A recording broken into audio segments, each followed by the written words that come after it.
Hi everyone. Today in this video we are going to discuss about CK-MB test. What is this CK-MB?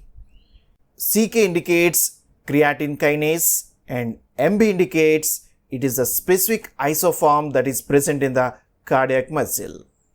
That's why CK-MB acts as cardiac biomarker. Whenever CK levels are elevated within the body, it may indicate a skeletal muscle damage or cardiac damage. So in case of cardiac damage, the patient may have myocardial infarction with few of the symptoms such as chest pain, dizziness, sudden sweating, fatigue as well as difficulty in breathing. If any of these symptoms are observed in the patients along with elevation of CK levels, then the cardiac damage can be confirmed by CK-MB test. This CK-MB is specific to the cardiac muscle. So by estimation of CK-MB, we can rule out any skeletal muscle damage and confirm cardiac damage. So today in this video, we are going to discuss about the CK-MB test. What is the role of creatine kinase in muscle contraction? What are the different types of creatine kinase isoforms? What is CK index? And what are the normal values of CK-MB as well as CK index? We will discuss in this video. So CK is the creatine kinase. This enzyme is also called with another name creatine phosphokinase, CPK. Otherwise, it can also be called with another name phosphocreatine kinase. So this is the structure of creatine and we can observe free amine group within the structure of creatine which is going to be phosphorylated. Now this creatine can be phosphorylated such that it produces phosphocreatine or creatine phosphate. And here we can observe a phosphate group is attached on the free amine group. This reaction is mediated by the enzyme creatine kinase and the same enzyme is also responsible for conversion of phosphocreatine into the creatine. That's why this enzyme is also called as phosphocreatine kinase or creatine phosphokinase. In this way, creatine kinase is responsible for this reversible reaction. Now, why CK-MB is required as cardiac biomarker? Creatine kinase is one of the protein which is a dimer made up of two subunits. Among this, one of the subunit is M, and here M indicates it is muscle type, and another subunit is B, and B indicates it is brain type. So based on these subunits, we have three combinations of isoforms. One is MM, second one is BB, and third one is MB. In this way, creatine kinase exists as three isoforms. Now one form of the creatine kinase is the CKBB, which is also called as CK1 form. This enzyme is more abundant in the brain along with other tissues such as lungs, prostate tissue, bladder, uterus, even thyroid glands. In all these, CK1 isoform is present. Similarly, second isoform is the CK-MB, which is also called as CK2 isoform. This enzyme is more abundant within the heart. That's why CK-MB is selected for cardiac muscle. And third one is the CK-MM, which is also called as CK3 isoform, and this enzyme is mainly present in the skeletal muscle. So these are the three isoforms of the creatine kinase, where the CK-MB is mainly present in the heart, but a small amount of CK-MB is also present in the skeletal muscle. Similarly, a small amount of CK-MM is also present within the heart. So we can observe these two enzymes within the heart as well as skeletal muscle. But because of more specificity and more abundancy, CK-MB is more specific to the cardiac muscle, and the levels of CK-MB which is detected within the blood are mainly related to the cardiac muscle damage. And the CK-MB released from the skeletal muscle damage will have less interference with the assay because this assay is specific to the cardiac CK-MB isoform. That's why CK-MB test is not that much specific as troponin test, but still by estimation of CK-MB we can detect the possible cardiac damage in the patients. Now let us see the role of CK in muscle contraction. Creatine kinase is one of the phosphorylating enzyme. This enzyme is responsible for phosphorylation of the creatine to produce creatine phosphate. This creatine phosphate acts as source of ATP, particularly under excessive muscle contraction such as exercise or stressful conditions.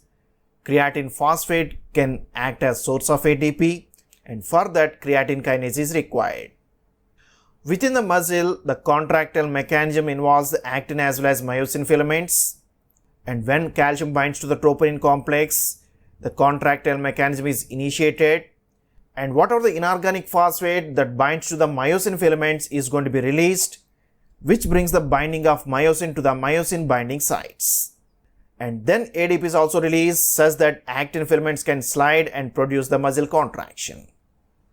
But this ADP should be replaced on the myosin filaments where the glucose acts as a source of energy, and this glucose can enter into the muscle such that it is going to be converted into ATP molecules by glycolysis.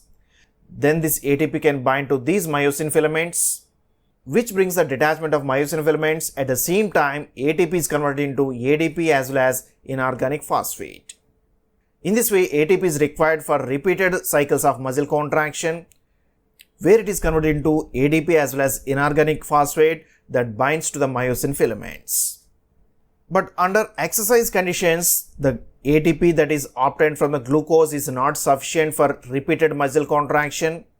In such situations, mitochondria plays an important role, which converts the creatine into creatine phosphate, and this step is mediated by creatine kinase enzyme.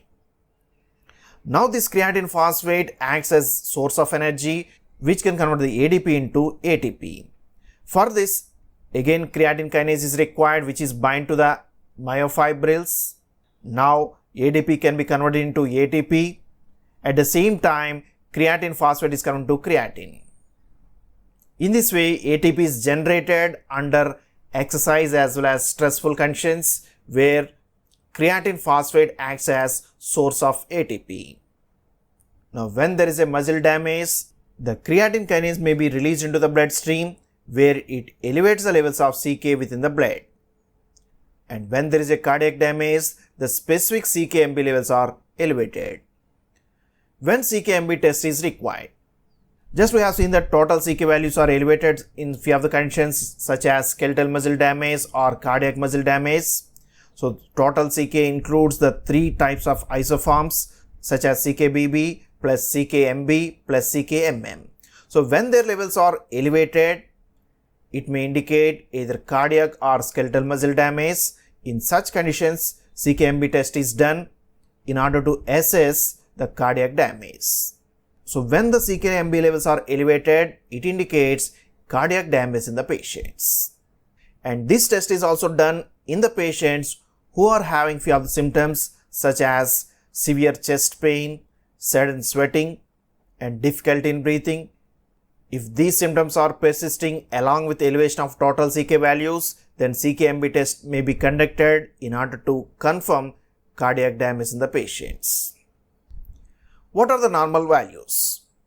So whenever chest pain is going to be developed due to any heart attack in the patients, within 4 to 6 hours, the CKMB levels are going to be elevated, and they reach to the peak values within 12 to 24 hours. After 2 to 3 days, again these CKMB levels comes to the normal value. So after heart attack, there will be a positive result for CKMB test, as CKMB levels are elevated within 4 to 6 hours and they reaches to the maximum within 12 to 24 hours. The CKMB normal values are variable from 0.0 to 3.6 nanogram per ml. Normally these levels are very low and they are not detected, but they can be within the range of 0.0 to 3.6 nanogram per ml. And we can also estimate the CKMB index, which is the ratio of CKMB levels to the total CK values multiplied with 100, and normally the CKMB index lies less than 2.5%. So whenever CKMB levels are greater than 3.6 nanogram per ml, otherwise CK index is greater than 2.5 to 3.0%, then it indicates a possible cardiac damage in the patient. So that's about the CK-MB test. CK-MB is the creatine kinase MB isoform which is more abundant in the heart. Even it is not that much specific as troponin test, but still CK-MB can indicate possible cardiac damage and any myocardial infarction in the patients. So if a patient is having any symptoms such as severe chest pain, sudden sweating, fatigue, dizziness, difficulty in breathing, in such patients, the CK-MB test may be done in order to assess any cardiac damage. Or whenever these total CK levels are elevated, it may indicate either cardiac or skeletal muscle damage. In order to assess cardiac damage, the CK-MB test may be done, and when these CK-MB levels are elevated, it indicates possible cardiac damage and it can rule out skeletal muscle damage. Creatine kinase is present as three isoforms: CK-BB, CK-MB as well as CK-MM.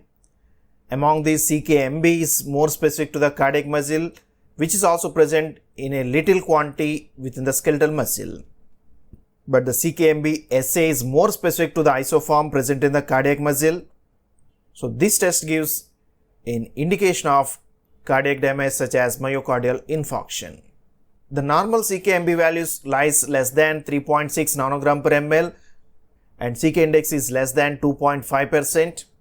But when the CK-MB levels are elevated greater than 3.6 nanogram per ml or CK index is greater than 2.5 to 3%, in such situations, cardiac damage may be present in the patients. In this way, CK-MB acts as one of the good biomarker in order to assess myocardial infarction. So that's about this test. Hope you have enjoyed this video. If you like this video, please subscribe to our channel, share this video with your friends, post your comments in the comment box. Thank you for watching this video.